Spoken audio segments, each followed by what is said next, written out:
Machini kino nyakora moge juangin moro marani pudi kete karkae chenro ni mara weche manyen mago maga migago kamantiere kodika achiel kachiel. Wadhi nyime kod weche manyien ni jatend piny Kenya William Ruto opoyo okenge ma owacho ni osegero kata mosego e sekta mano mar thieth.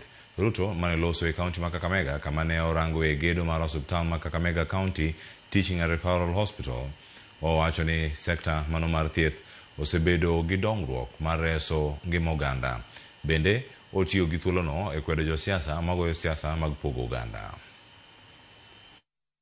Najua muzingine wote ni ndugu moja wa taifa moja. Ile tumekataa kabisa ni siasa ya chuki na ukabila na ubaguzi na migawanyiko. Hatutaki afya iwe ni starehe ya watu matajiri na walio na pesa na walio na kazi. Tunataka afya kulingana na katiba ya Kenya iwe ni haki ya kila Mkenya.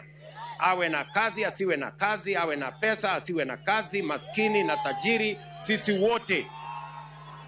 Katiba ya Kenya inasema kila mwananchi ahakikishe, serikali ihakikishe kila mwananchi anapata afya ya hali ya juu, and that is what we must do. Na sisi kama viongozi nataka kuhakikishia kwamba vile unajaribu kuunganisha Kenya mzima, hapa Kakamega nitakuwa mstari wa mbele ili viongozi tutembee pamoja. Na viongozi wote ambao wamechaguliwa tufanye kazi kwa heshima. Moko kuom jokanyo mag ODM kod jotelo manie sirkal okwedo jowetegi masani wacho ni ODM biro mana siro sirkal nyaka higa mar 2027. Jatend migawo mano mar teko Opiyo Wandayi, jaod bura ma Mathare Anthony Oluoch kod gavana Ochilo Ayako mano ma Migori ne oloso kanisa mar SDA mano mar Inya mayudore Yawendo.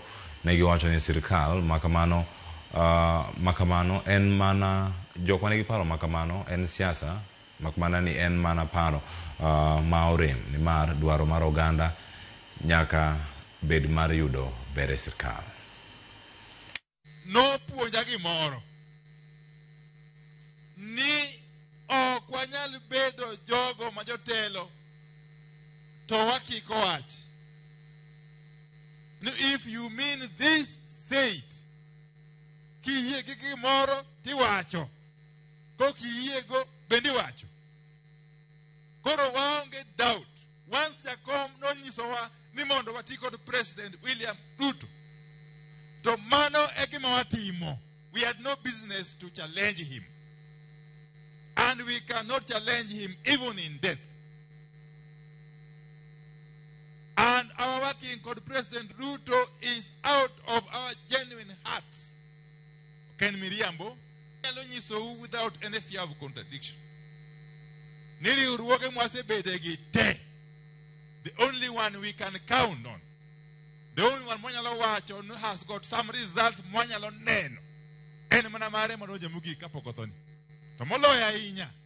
Jakom yando hero mondo joluo obete moriwore. All the time kan wa wuyo kode. No advice wa ne wabeduru je moriwore. Eka ugendi amboko nya oluorowa. Kama wanatiere ni gima wadongo manyaka watim nyaka wariwore nyaka watim ang'o. Ang'eyo ni wariwore sani kendo ang'eyo ni wan jo ODM kendo ang'eyo ni wan gi geno mbele ni 2027 wan kaka jo Kenya e riwruokwa ni wanyalo chopo wuodhwa ma wuodhwa no nyalo nyuolonwa shareholding kata jogewa moko nyalo bedo e sirikal mamalo, jogewa bende nyalo bedo e sirikal ma kaunti. Un gi geno no kose uongego? Jakom kano nindo kumano wewa mogik en kurewa ei Broadbase ka to Broadbase negine jiadi ato Broadbase ka koro Jakom odhi odong' ng'awa odong' William Samoei Ruto. Wadhi matimore kaunti ma Siaya alwora ma Bondo en Ogai Madowo Martha Koome opuoyo Prime Minister machon mosenendo Raila Odinga kaka ng'atno manohero piny kendo ma yie mare e pen chike noloko demokrasia mar Kenya. olero ni dwaro mar